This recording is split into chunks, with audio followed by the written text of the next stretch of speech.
Olá, muito boa noite a todos os amigos que têm nos acompanhado ao longo desse estudo que viemos fazendo aqui com esse grupo tão querido, o Grupo Sueli Calda Schubert. É uma alegria renovada nos encontrarmos para darmos sequência ao estudo dessa noite.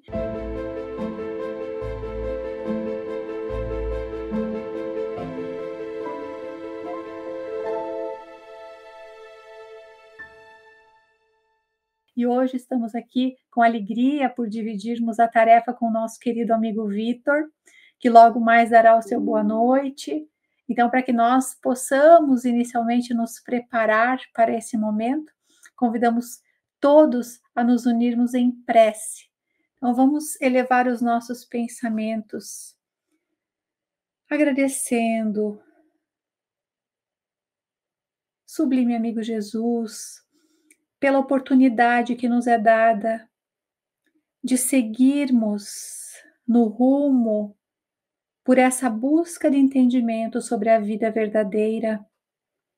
Nós que ainda estamos mergulhados nas densas sombras da materialidade, já conseguimos ouvir o teu convite que nos é feito há muito, para que possamos encontrar, construir o reino dos céus na nossa intimidade.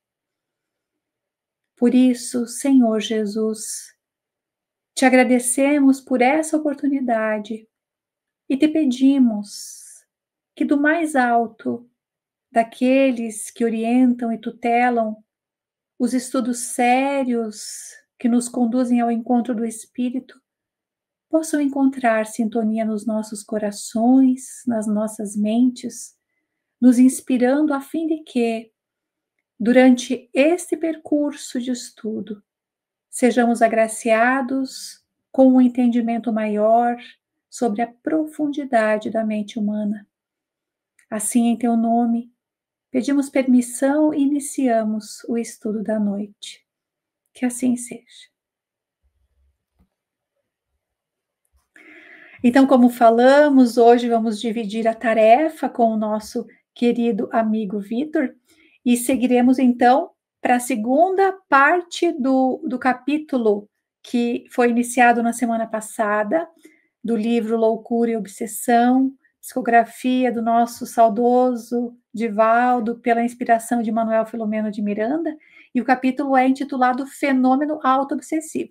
Então, antes de nós darmos seguimento aos aprofundamentos, queremos que o Vitor chegue, nos dê o seu boa noite, o seu olá.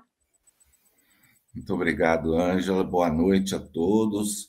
Um abraço carinhoso a todos aqueles companheiros que sempre participam conosco, todas as quartas-feiras. Que a gente possa ter um momento, né, desse estudo fabuloso que a Ângela acabou de falar do capítulo que nós vamos abordar hoje. Isso mesmo, Vitor. Então, hoje nós estamos com essa incumbência e vamos trazer aqui, como temos feito ao longo de toda essa obra por terem capítulos mais extensos ou mais densos, tem sido divididos. Então, primeira parte com o seu resumo, aqueles que não leram o capítulo ou quiserem ter acesso, no estudo da semana passada, a nossa querida Gisele trouxe o resumo, está lá, mas sempre o convite de que nós mergulhemos na obra, porque o capítulo é riquíssimo. E hoje nós vamos, então, a partir de um determinado ponto desse capítulo, nós vamos desenvolver aqui os nossos aprofundamentos. E esse capítulo, aliás, como todos os outros que o benfeitor Manuel Filomeno de Miranda registra nas suas obras, ele é um capítulo que é uma grande aula. E nesse capítulo nós vemos, no caso Aderson, que as orientações que o benfeitor, que o Dr. Bezerra de Menezes dá ao benfeitor Manuel Filomeno de Miranda sobre o caso de Aderson, pode ser pensado muitos aspectos. Então, nós vamos aqui eleger alguns deles para que nós possamos olhar de uma forma um pouco mais detida. E para que nós possamos fazer esse aprofundamento inicial, vamos apenas relembrar que Aderson é aquele que está numa condição auto-obsessiva, que depois será aprofundada pelo Vitor, mas que ele se configura na condição daquilo que é conhecido como um autista. Então, nós sabemos que hoje, né, nos dias em que estamos vivendo, o conhecimento acerca desse transtorno do neurodesenvolvimento, do desenvolvimento humano, ele já deu alguns passos a mais. Mesmo dando alguns passos a mais, nós sabemos que ele está muito longe de ser compreendido na sua profundidade, porque nós sabemos exatamente por isso, pelo que esse capítulo nos traz, que é um transtorno que fala da realidade imortal, da realidade do espírito. Mas, em linhas gerais, como na semana passada nós vimos, as nossas amigas trouxeram essa abordagem, mas só para que nós possamos situar, aqui o que nós deduzimos daquilo que o benfeitor vai descrevendo no capítulo é que se tratava de um caso daquilo que outrora era conhecido como um autismo severo, mas que hoje é qualificado como um quadro de autismo de suporte alto. Então, hoje o autismo é conhecido como níveis de suporte. Então, níveis de suporte mais brandos, então 1, 2 ou 3. E aqui nós vemos que o nível de suporte, provavelmente deste que está sendo avaliado, era um nível de suporte alto, a ponto dele não ter contato e comunicação nenhuma com o meio. Então, as suas funções, nós observamos que estavam bastante comprometidas. As funções da consciência, o que é próprio deste quadro. Mas um dos pontos que nós observamos que fica bem evidenciado nesse capítulo é quando o benfeitor diz que Aderson incorrera num deslize moral. E quando o benfeitor passa a descrever aquilo que ele houvera feito na última reencarnação, nós vamos observar que aqui está configurado um padrão de comportamento, uma conduta que fez com que ele, de retorno à pátria espiritual, se deparasse com aqueles os quais havia prejudicado e que retorna nessa atual reencarnação carregando o produto dessas escolhas. Então, por se tratar de um deslize moral, vamos aqui nos vincularmos e voltarmos um pouquinho na parte terceira do capítulo 1º, da parte terceira da Lei Divino-Natural do Livro dos Espíritos, na questão 629, quando Kardec vai indagar a respeito de que definição se pode dar da moral. Porque se é um deslize moral que Aderson cometeu, como é que nós podemos entender à luz daquilo que a revelação espírita nos traz, pela própria pergunta feita por Kardec, o que é entendido por moral? Então, a moral é a regra de bem proceder, respondem os espíritos. Isso é, de distinguir o bem do mal. Funda-se na observância da lei de Deus. O homem procede bem quando tudo faz pelo bem de todos, porque então cumpre a lei de Deus. Então aqui nós já vemos que esta regra de bem proceder, ela está diretamente ligada à conduta do indivíduo para com o outro. Então, se o homem procede bem quando tudo faz pelo bem de todos, nós vemos na história pregressa de Aderson que ele houvera feito escolhas que o distanciaram justamente deste bem de todos, porque as suas escolhas culminaram, como nós vamos ver logo adiante no nosso raciocínio, culminaram num prejuízo severo para vários indivíduos, para vários espíritos. Mas na questão 630, que segue a que nós fizemos leitura, também Kardec pergunta: como se pode distinguir o bem do mal? Então, se a moral é a regra de bem proceder, de agir bem, como é que se distingue o bem do mal? E os espíritos respondem: o bem é tudo que é conforme à lei de Deus, o mal, tudo que lhe é contrário. Assim, fazer o bem é proceder de acordo com a lei de Deus, fazer o mal é infringi-lo. Nessa resposta, nós vemos que os benfeitores vão nos falar acerca daquilo que nós sabemos que é próprio da nossa natureza espiritual, que é a condição de criaturas que temos na nossa consciência inscritas as leis divinas.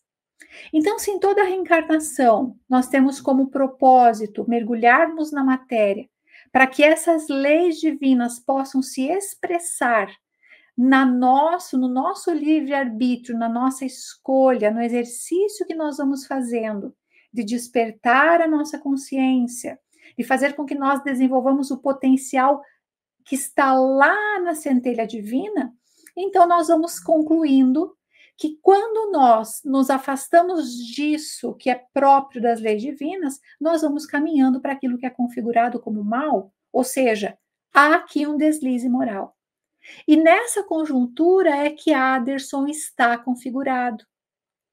Mas na parte terceira, e aí nós vamos ver que pela história de Aderson, ele infringe algumas condutas e gera um mal, um sofrimento para aquelas pessoas. Mas lá no Livro dos Espíritos, na questão 895, quando Allan Kardec, dirigindo aos benfeitores a pergunta acerca de, uma vez que existem muitos defeitos e vícios, acerca dos quais nós não podemos nos equivocar, porque sabemos que são erros, que são equívocos, que são vícios, qual seria o sinal mais característico de imperfeição? Essa é a pergunta que Kardec faz. E os espíritos respondem: o interesse pessoal. Porque frequentemente as qualidades morais, dizem os espíritos, são como num objeto de cobre, que a douradura que não resiste à prova de toque. Pode um homem possuir, então, qualidades reais que levem o mundo a considerá-lo um homem de bem, como nós vemos Aderson, que vestia aquela postura de um homem bom, que ninguém conheceu enquanto ainda naquela reencarnação os seus equívocos, mas que dizem os espíritos na sequência da resposta. Mas essas qualidades, conquanto assinalem um progresso, nem sempre suportam certas provas. E às vezes basta que se fira a corda do interesse pessoal para que o fundo fique descoberto.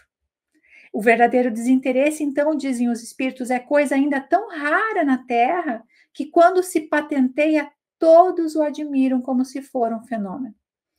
Essas perguntas que nós trouxemos inicialmente no nosso raciocínio servem para que nós possamos mergulhar lá naquilo que o Dr. Bezerra de Menezes vai falando sobre a condição de Aderson, que ao fazer as suas escolhas e a descrever a sua última reencarnação, vai contar que inicialmente ele houvera feito uma escolha que era de escrever cartas para pessoas. Inicialmente, essas cartas eram escritas, endereçadas àquelas pessoas, como diz o Dr. Bezerra, de início, ele desforçava-se daqueles com quem ele antipatizava. Então, escreviam cartas difamando, eram cartas anônimas, recheadas de acusações vis, exorbitando na calúnia, espalhava a perfídia e gerava nessa sua conduta uma grande insegurança e dissabor naquelas vítimas que eram o alvo dessas cartas. Isso de início. Depois, dentre outras ações, diz o Dr. Bezerra, esse infeliz, picado pelo veneno da inveja, então inicialmente só não era mais aqueles que ele antipatizava. Já existia um segundo nível, o nível da inveja, fazia com que ele passasse a perturbar o lar honrado de um seu amigo, com cartas que eram repletas de misérias, nas quais ele plantava ali uma infâmia que passou a triturar esse casal com suspeitas infundadas de um em relação ao outro. Depois, no terceiro nível, não ficou apenas naquilo. Ele apaixona-se por uma jovem que não lhe correspondia o sentimento, que, aliás, não escondia, que antipatizava muito a ele, e ele endereçou cartas infames ao homem que propôs casamento àquela moça, levando então a lama da suspeita contra a honorabilidade e a compostura da moça. Então, nós vemos aqui nessa descrição que Dr. Bezerra vai falando sobre o comportamento de Aderson, que nesse caminhar de deslize moral que ele foi tendo, o benfeitor vai dizendo que o eu consciente vai sepultando nos depósitos da memória profunda, sem que se aniquilem essas memórias, naqueles subterrâneos da mente, no inconsciente nosso, nos arquivos perispirituais, aquelas condutas que reclamam por justiça, por reparação. Diz o Dr. Bezerra no capítulo que não há quem logre dilapidar o patrimônio de ordem e do bem sem incidir numa compulsória reabilitação, que nem sempre, ou melhor, que sempre se apresenta no curso da evolução do ser. Porque uma vez que nós estamos fadados a essa perfeição relativa, que é para onde todos nós rumamos como espíritos imortais, nessa caminhada por desenvolvermos os germes, as sementes divinas que estão na nossa consciência, no nosso ser espiritual, nós vamos fazendo essas escolhas no uso do nosso livre-arbítrio, mas necessariamente, quando nós nos desviamos daquilo para o que as leis servem, nos dirigindo a essa plenitude, nós vamos fazendo esses registros nos arquivos, nos porões do inconsciente, que vão necessitar do reajuste. E que diz o Dr. Bezerra que ninguém permanece aí indefinidamente no mal, porque há o automatismo que a própria lei impõe, que vai proporcionar mecanismos de recuperação. E diz o Dr. Bezerra que a queda no despenhadeiro do crime, do vício, ele pode se dar de um golpe, de um salto, de uma vez só, ou por meio de sucessivos passos que nós vamos dando. Mas que a ascensão desses desvios morais, do crime, do vício, ela é sempre muito penosa, que requer um esforço continuado, qual ocorre numa terapia, por exemplo, de uma doença grave. Esses apontamentos que nós trazemos desta parte que nós elegemos para refletirmos juntos, é porque se nós pensamos nas ulcerações da alma que foram geradas por Aderson nas suas escolhas, nós vamos ver que essas ulcerações elas têm gênese muito profunda. E nós vamos perceber que a busca por ele estar naquela instituição era daqueles que o levavam buscando esta recuperação, buscando esse auxílio que, como nós vimos também no capítulo, já estava sendo recebido, inicialmente afastando ou diminuindo a influência daqueles espíritos que tinham sobre ele, uma vez que eram suas vítimas, um nível de interferência que agravava o seu quadro. Mas diz o benfeitor que ele ali dedicou-se durante todo esse tempo, na sua passada reencarnação, a urdir planos escabrosos, que tiveram efeitos nefastos contra todas essas pessoas. Então, colocados nesse ponto da narrativa, meus amigos, diz o Dr. Bezerra que o missivista, ele gozava um prazer funesto das ações hediondas que praticava.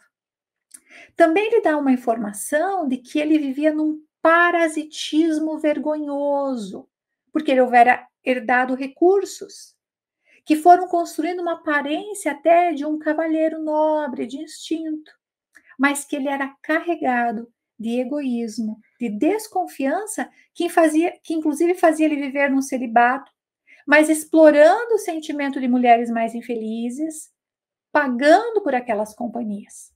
E diz ele que nesse desvio moral que se iniciava ali, ele acreditava que as denúncias que ele fazia naquelas missivas, naquelas cartas, embora fossem completamente destituídas de fundamento, que não existiam aquelas situações, ele podia acreditar que eram legítimas, tal se lhe afiguravam na volúpia de inferioridade moral.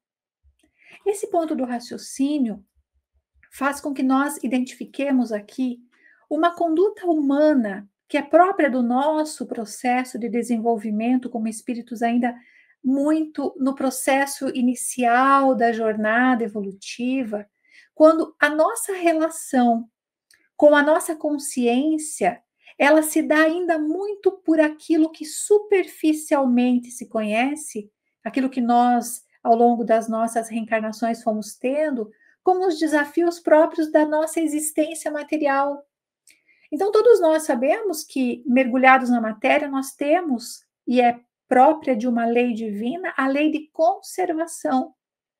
Essa lei de conservação visa nos trazer justamente a capacidade de preservarmos este patrimônio, que é de estarmos na matéria, para que nós possamos, no uso desses atributos, desenvolvermos o potencial imortal, nos avançarmos na direção das leis divinas, ou seja, dentro da conceituação que a benfeitora Joana de Ângeles traz na sua série psicológica, quando ela aborda a nossa constituição psíquica como esse estado e esse espaço que vai sendo desvendado à medida em que nós vamos evoluindo, mas que tem ali, usando uma referência que ela faz a Jung, falando dessa relação ego-self.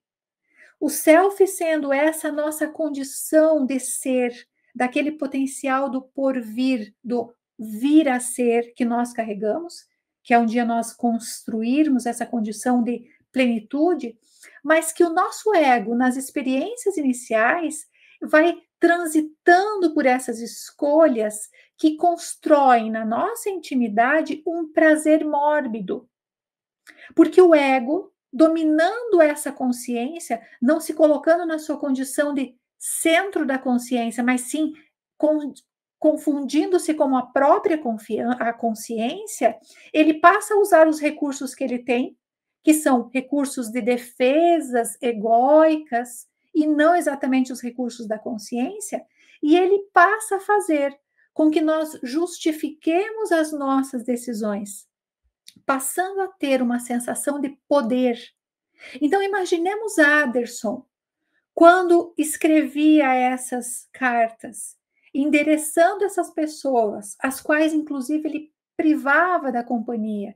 Ele acompanhou o sofrimento que decorreu ali, porque nós temos casos de suicídio que foram cometidos por essas cartas que ele escrevia, inclusive do esposo, inicialmente do casal, ao que ele construiu aquela situação delicada entre o casal, depois da moça também, que desiste de viver, a esposa daquele que ficara depois do suicídio. Então, nós vemos todo esse conjunto, mas existia ali um prazer mórbido. Por quê? Porque o ego ali, naquela condição de poderoso, que estava vendo, é como se ele estivesse vendo a manipulação acontecer.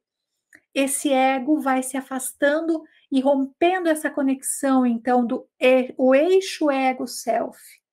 E esse ego passa necessariamente, uma vez que nós não fugimos das leis divinas, ele passa a construir o self como um próprio recurso da constituição imortal que nós temos de espíritos imortais, a consciência de culpa. E nesse ponto da consciência de culpa, nós vemos que naquele caso não era a obsessão o que causava os fatores daquele estado de loucura, ou seja, daquela condição que ele vivia, mas sim a autopunição que gerava o quadro de resgate para aquele infrator da lei. Então é assim que nós vemos que o recurso que Aderson utilizava é daquilo que a benfeitora Joana de Ângeles, numa obra grandiosa também, que merece o nosso estudo, a nossa dedicação, porque fala muito da nossa realidade, nos dias de hoje ainda mais. No livro intitulado Vitória sobre a Depressão, a benfeitora inaugura este livro no primeiro capítulo, escrevendo um texto brilhante sobre a mendacidade, ou seja, o ato de mentir. Diz ela que esse ato, ele está arraigado no inconsciente humano, porque ele é decorrência dos hábitos doentios do passado. E ela foi sendo resultado de processos insalubres também dentro da própria realidade educacional, doméstica daquela criatura. Em famílias, como ela diz, arbitrárias, que eram caracterizadas por desajustes de vária ordem. E que, uma vez sendo a família o laboratório onde vão se forjar os valores morais edificantes, mediante contribuições valiosas de amor, de disciplina, corrigindo condutas das crianças quando trazem ali posturas enfermiças que devem ser trabalhadas, quando essa família não cumpre essa tarefa, esta tendência humana, ela se avoluma. Ela passa a ser um recurso, e é assim que nós vemos, por exemplo, quando a criança, na sua primeira infância, ainda não dotada dessa compreensão, dessa noção dos conceitos mais abstratos, do certo, do errado, ela precisa ser orientada pela via dessa família, que vai dar nome, por exemplo. Se ela chega em casa com um lápis que não é seu, se ela chega em casa e conta uma inverdade e que depois isso é descoberto, é tarefa desses pais, desses educadores, fazer a correção, ou seja, trabalhar esse indivíduo, esse caráter, para que ele vá se ajustando cada vez mais a esse hábito salutar de ser fiel àquilo que acontece. Então, ela diz que o que não se consegue corrigir na formação da personalidade nesses anos juvenis, no seio doméstico, vai ficando mais difícil depois, com o passar do tempo. E que por essa razão, então, é mais fácil e mais proveitoso que a família crie esses hábitos morigerados e saudáveis lá na infância, quando vai se esculpindo esse aprendizado no cerne do ser, do que mais tarde. E diz ela que entre os vícios que florescem ali nos clãs desajustados, a mendacidade ocupa um papel de relevo, em razão da falta de compostura dos seus membros em relação à verdade. E que o desrespeito ao correto, ao veraz, a desconsideração pela maneira como os fatos sucedem, né, as desordens que são produzidas, que são as adulterações em comentários, por exemplo, desairosos, que primam por um cinismo, vão gerando consequências danosas. Vai se perdendo o parâmetro em torno dos acontecimentos. Então, a pessoa passa a mentir com muita naturalidade, e ela vai se investindo de uma imaginação exacerbada, e ela vai se tornando ali incapaz de proceder a qualquer narrativa conforme realmente sucedeu. É como se é aquela coisa, quem conta um conto aumenta um ponto, né? Aquela questão que nós vemos da pessoa criar a partir da sua imaginação, não uma fidelidade aos fatos, mas acrescentando coisa. E que ela diz, então, a benfeitora, que da mentira simples à perfídia é somente um passo. Vejamos aqui o que a benfeitora vai dizer. Que é assim como de permanente máscara de hipocrisia que fica afivelada à face, ao fingimento sistemático, vai se tornar um costume habitual, banal. Não foi exatamente isso que aconteceu com Aderson? Ele foi se tornando cada vez melhor no pior. Ele foi treinando este hábito.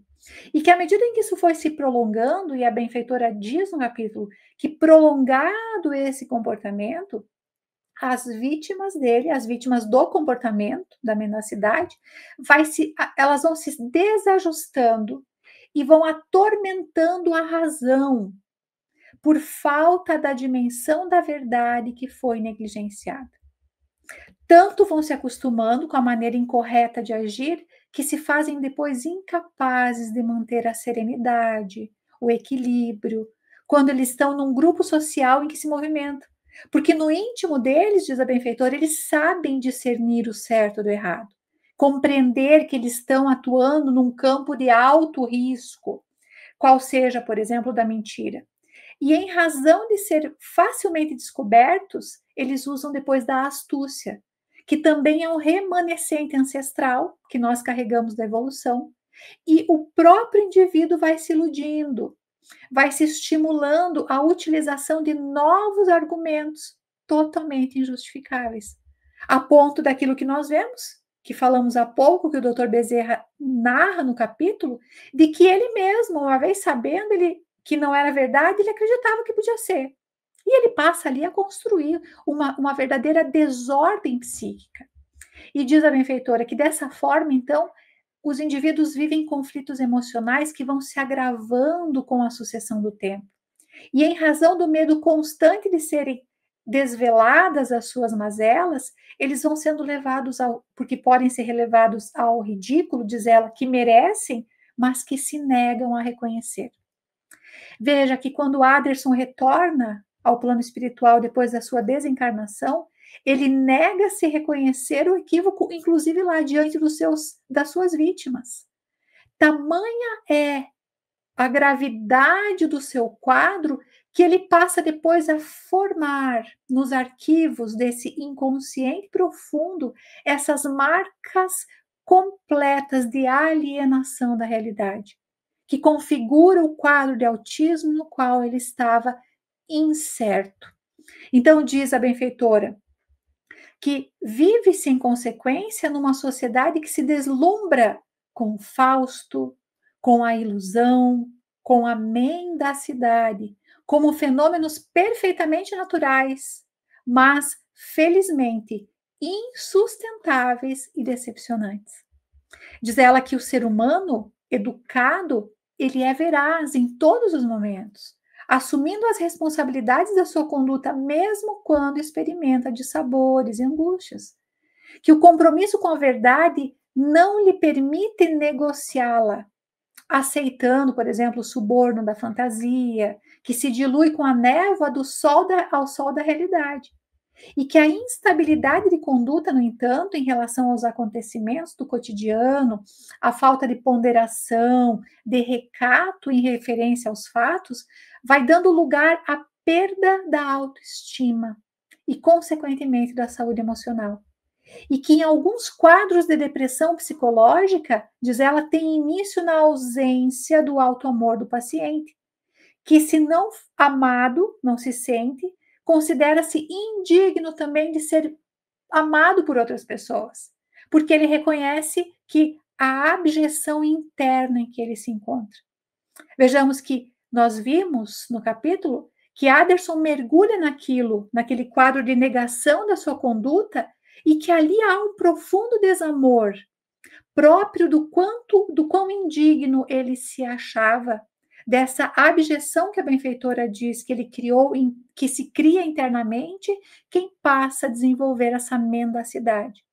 E que diz a benfeitora que o desenvolvimento, então, intelecto-moral saudável, ele é estruturado nos alicerces da realidade, no convívio com pensamentos elevados e as programações edificantes de contínua vigilância moral, que vai proporcionando renovação de atitudes que vão facultar estímulos salutares para a renovação. Então, descobrindo que o quanto é capaz, o indivíduo sai daquela névoa de desequilíbrio e enfrenta a claridade. Ou seja, ser veraz, diz a benfeitora, desenha-se nessa mente como uma adequada condição da pessoa inteligente, que opta pelo que é lícito e real, em vez das tumultuadas fugas para a mentira e a hipocrisia.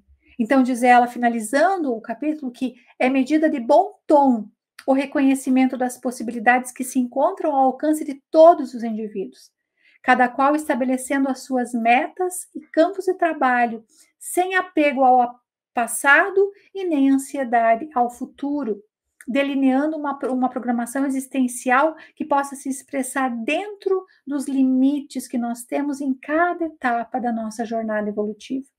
Então, diz ela que Ninguém se subtrai à verdade, permanecendo indefinidamente mergulhado nos densos nevoeiros da mendacidade e do despautério, que a marcha do progresso é inestancável, não permitindo a pessoa alguma permanecer por tempo indefinido na retaguarda.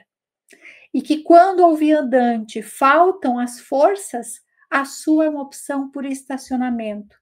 E as irrefreáveis leis da vida vão impor-lhe, arrastando-o a princípio, a fim de que prossiga com o próprio esforço depois. Então é assim que a benfeitora conclui o capítulo, e quando nós trouxemos essa questão da mendacidade é porque isso nos serve de alerta. Nos dias em que não são mais necessariamente missivas que são escritas, né? Hoje as pessoas, elas debruçam-se, por exemplo, numa tela de uma rede social e ali se comportam distorcendo fatos, construindo inverdades. Então, o nosso compromisso como seres conhecedores da nossa realidade imortal é muito importante. Então, deixamos essa reflexão e agora passamos a palavra ao nosso querido Vitor para que ele siga os aprofundamentos. Por favor, Vitor, queremos ouvi-lo. Muito obrigado, Ângela. Excelente a sua abordagem, clarificando aspectos psicológicos da conduta do Aderson, né? E isso vai trazer para nós aqui uma continuação desse processo que tão brilhantemente a Ângela abordou, quando o doutor Bezerra fala a respeito desse caso do Aderson, que ele estava, isso numa conversa explicativa com Manuel Filomeno de Miranda, ele estava falando que estava diante de um vigoroso processo de autoobsessão configurado por um abandono consciente da vida e dos próprios interesses objetivos. Então, quando a gente trabalha esse processo de autoobsessão, a literatura espírita nos informa que, no capítulo referente às vinculações obsessivas, nós vamos encontrar a seguinte tipificação. Você tem de desencarnado para encarnado, de desencarnado para desencarnado, de encarnado para desencarnado, de encarnado para encarnado e a autoobsessão. Essas seriam as tipificações de vinculações obsessivas, sendo que na última, né, referentemente à autoobsessão, é o próprio espírito que se coloca numa posição de perseguição, né? E isso, quando no livro Obras Póstumas, e foi até abordado na semana passada, que na parte de manifestação dos espíritos, Allan Kardec vai dizer realmente essa possibilidade.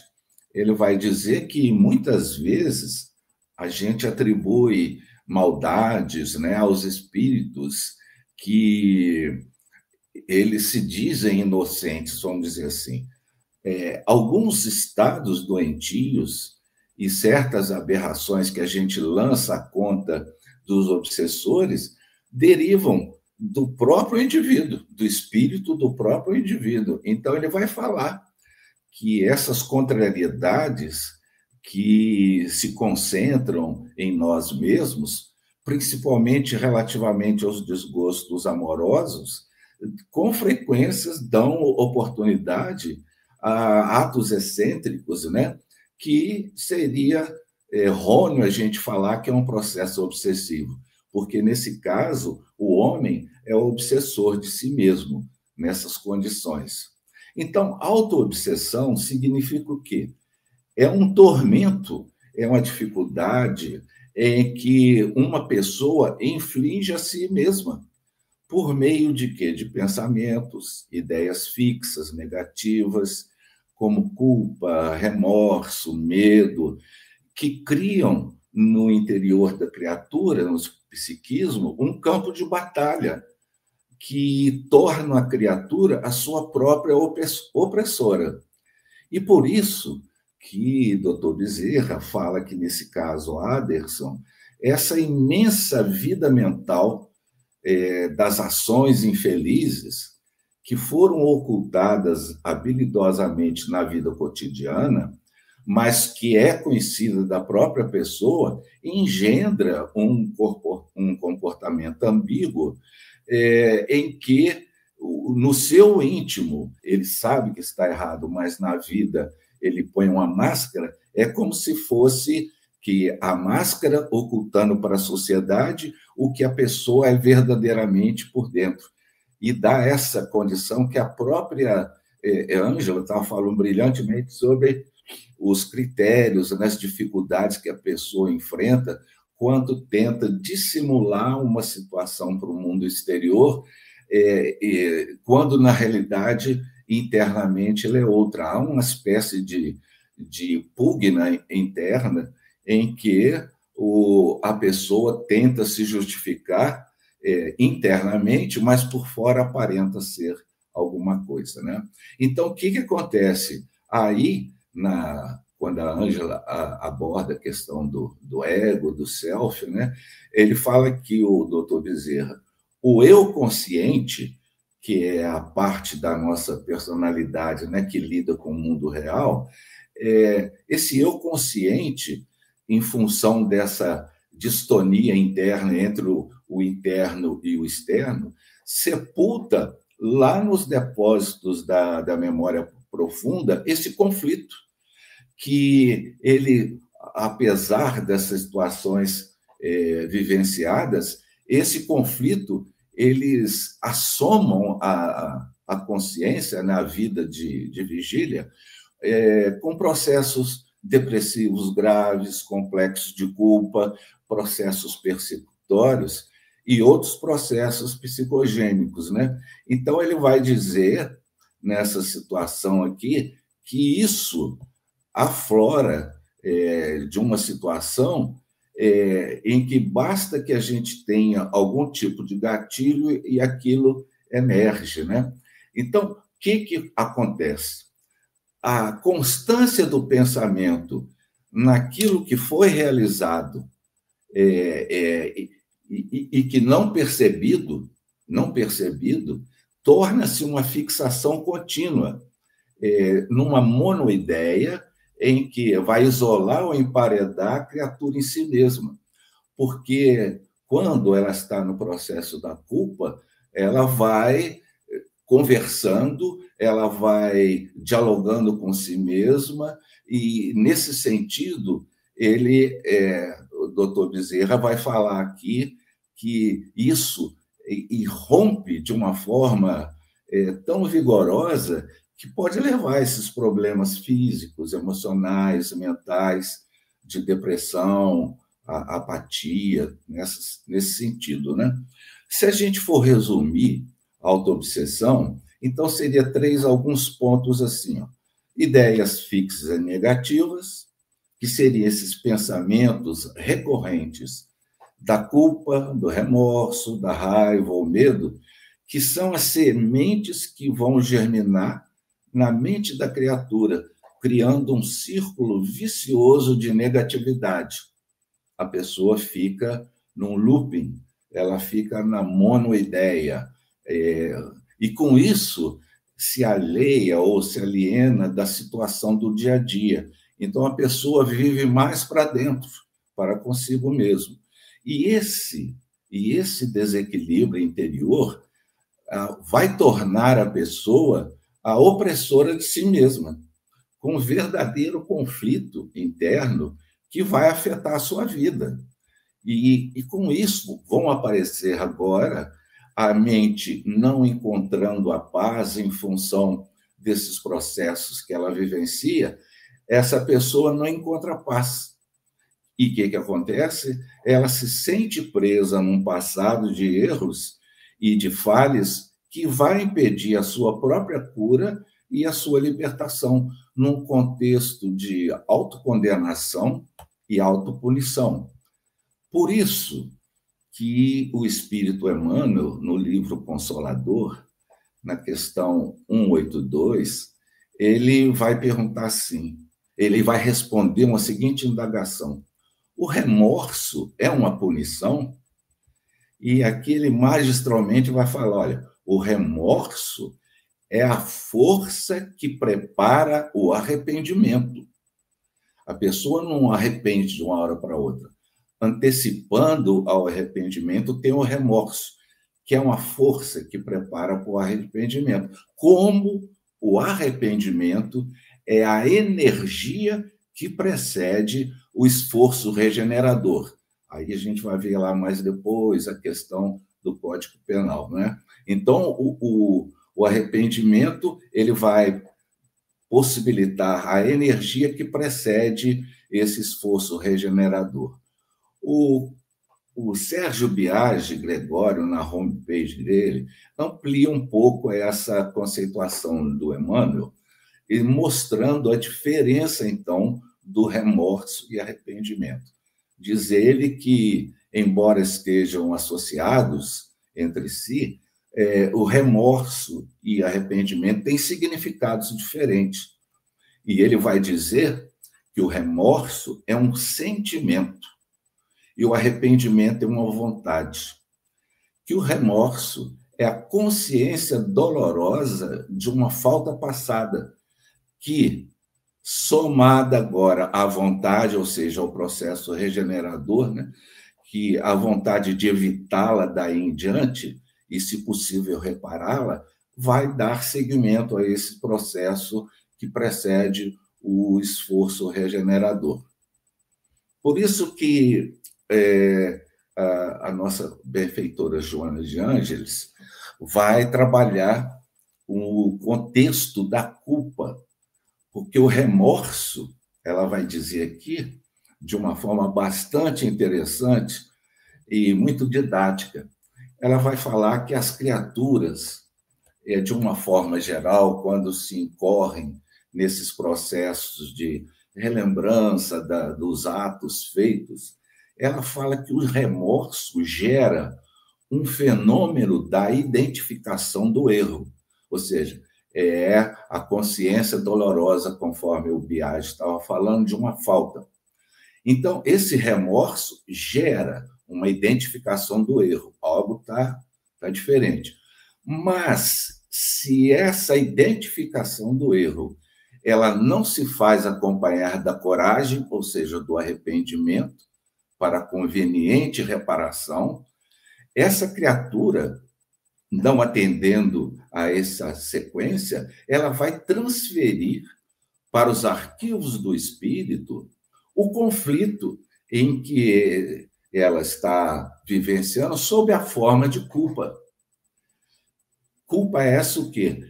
Que facilmente ela aflora a zona consciencial ante o desencadear de qualquer ocorrência produzida por uma associação de ideias, né? Que conduzem uma lembrança inconsciente, que seriam os gatilhos. Naturalmente, aquela situação em que o remorso não gera acompanhamento do arrependimento e depois da reparação, e isso vai ocorrer sempre.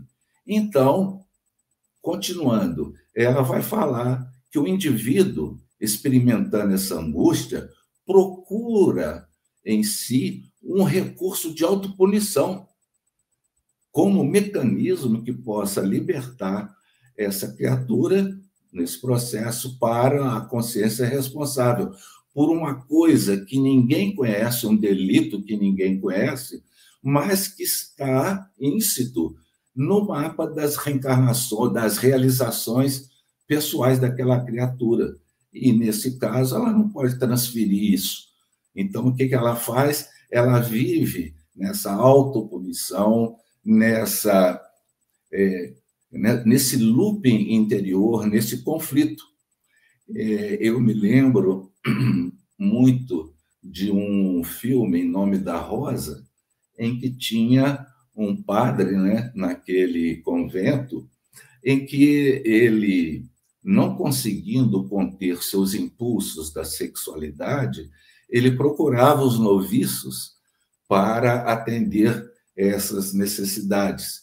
Então, todas as vezes que ele fazia isso, ele ia para o quarto dele, na cela dele, e se autoflagelava. chicoteava o seu corpo naquela ilusão de que a culpa que ele sentia por não ter conseguido antepor uma situação, uma conduta necessariamente vinculada a um sacerdote, ele se culpava tanto de não ter conseguido superar aquilo que ele chicoteava, achando que o culpado era o corpo. Então, ele se autoflagelava, né, nessa situação. É um filme interessante, Em Nome da Rosa. Então, o que acontece? Continuando aqui, tem uma companheira lá do site O Consolador, Cláudia, se não me engano, Cláudia Gellenter. Ela faz uma abordagem muito boa a respeito que o remorso, né, que não evoluiu para o arrependimento, ou seja, a culpa de erro cometido, ela provoca um prejuízo material ou moral na própria criatura ou quem convive com aquela criatura. E essa consciência do erro, ela pode ser vivenciada de duas formas, no caso, né, esse remorso, essa consciência do erro, de duas formas, uma forma saudável ou uma forma patológica. E ela vai dizer aqui que o remorso saudável, ou seja, a culpa, né, não vou chamar de culpa ainda porque está na fase do remorso, ela leva ao arrependimento sincero. E que, embora a criatura sofrendo pela lembrança do que havia sido feito, e mesmo sofrendo com esse processo da angústia da alma, ela impulsiona a criatura para o processo da reparação. É a culpa saudável, é o remorso que dá encaminhamento aos processos da melhoria espiritual. Já no remorso patológico, ou seja, na culpa, que é o remorso, quando não é trabalhado nas questões da reparação, ele se torna aquela coisa vinculada a si mesmo, a criatura se oprime. Então, o que vai acontecer na culpa patológica? O remorso é um resultado de um pensamento em circuito fechado, e que a criatura acredita que o sofrimento que ela está passando em função daquele pensamento que não tem punição e condenação, ela acredita que essa dor já é uma situação em que ela se encontra imersa agora num processo de cura. E nada mais errôneo, né? Então, que nesse sentido é que a gente vai entender que se a criatura ela tem possibilidades de, em reconhecendo o erro, sair dessa zona conflituosa da autoobsessão, ela possivelmente entraria num campo de amadurecimento psicológico, ela avançaria para o auto-perdão e seguiria em direção à reparação, porque o remorso faz o homem sofrer, mas o remorso não liberta o homem. Então, aí que a gente vai lembrar no Código Penal da Vida Futura o que Kardec dizia lá no capítulo 7 do livro Céu e Inferno, que o arrependimento é o primeiro passo para o aperfeiçoamento, mas sozinho não basta. São precisas ainda a expiação e a reparação. Então, arrependimento, expiação e reparação são as condições, né? Eu colocaria, como estamos conversando aqui, que antecedendo o arrependimento, você tem o remorso, no caso do remorso patológico, e a culpa, né? No caso patológico, e o remorso quando dá seguimento ao processo evolutivo. Então, ele vai dizer aqui, Kardec, que o arrependimento suaviza as dores da expiação, dando esperança e preparando para a reabilitação. Mas somente a reparação pode anular o efeito, destruindo a casa. Porque se não fosse assim, o perdão seria uma graça e não uma anulação. É o que a Ângela estava falando com relação a Aderson.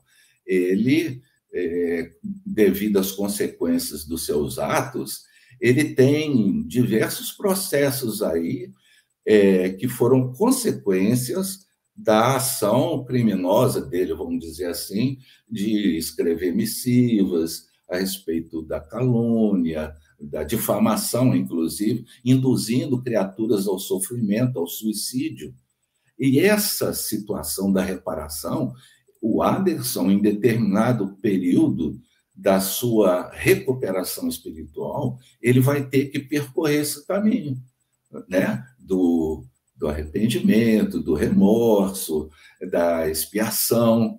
E a expiação ele já está começando, né?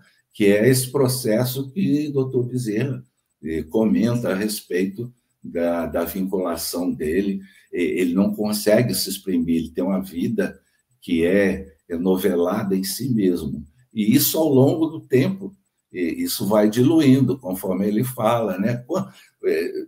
Não sei, acho que foi o Manuel Filomeno pergunta, e quanto tempo isso vai durar?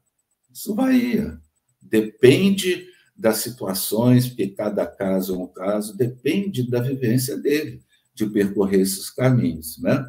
Então, eu acrescentaria o remorso patológico ou saudável, arrependimento, expiação e reparação. E doutor Bezerra vai falar no próprio capítulo que expiar o mal que se fez para logo depois repará-lo é impositivo da justiça divina que está ao alcance de todos nós. Nesse contexto do remorso, culpa, etc., eu me lembrei de um livro, Crônicas de Além Túmulo, do irmão X, em que o irmão X ele encontra com o espírito Judas, numa visita que ele estava fazendo a Jerusalém na época da Semana Santa, o irmão X, né? Então, ele fala que estava chegando assim num promontório e que via a cidade lá embaixo e que ele viu um espírito olhando para aquela cidade lá embaixo.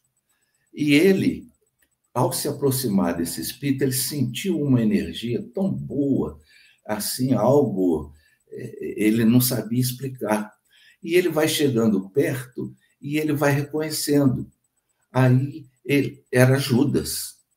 Então, ele começa uma entrevista, que eu vou me ater aqui só ao tópico do capítulo que a gente está estudando, a respeito do remorso, em que vale a pena vocês lerem. Então, ele fala assim, mas você chegou a salvar-se pelo arrependimento, falou com Judas, né?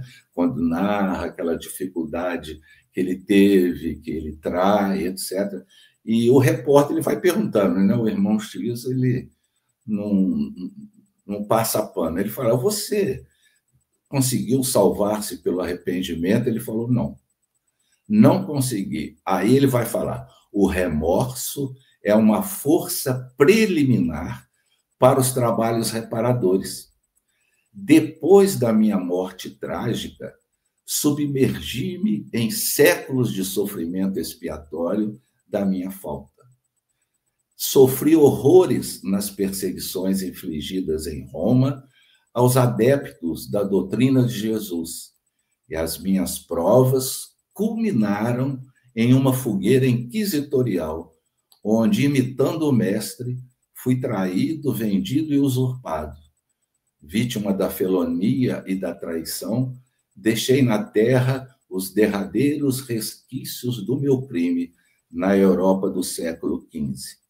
Desde esse dia em que me entreguei por amor do Cristo a todos os tormentos e infâmias que me aviltavam, com resignação e piedade pelos meus verdugos, fechei o ciclo das minhas dolorosas reencarnações na Terra, sentindo na fronte o ósculo do perdão da minha própria consciência. E ele continua, sobre meu nome pesa a maldição milenária, como sobre esses sítios cheios de miséria e de infortúnio. Porém, pessoalmente, estou saciado de justiça, porque já fui absolvido pela minha consciência no tribunal dos suplícios redentores. Quando ele fala aqui, eu me lembrei de uma outra coisa, de uma palestra do Divaldo, falando sobre Judas. E ele fala assim, Divaldo falando, né? Retorna Judas Iscariotes ao colégio Galileu, de onde se apartaram um dia. Estava restaurado o colégio daqueles que seguiam Jesus. Eu sempre acho essa passagem aqui coisa fabulosa, né? A gente vê o Aderson, né, naquela situação, provocando aquilo tudo, e ele está nesse processo de autoburilamento agora, em função do que é feito.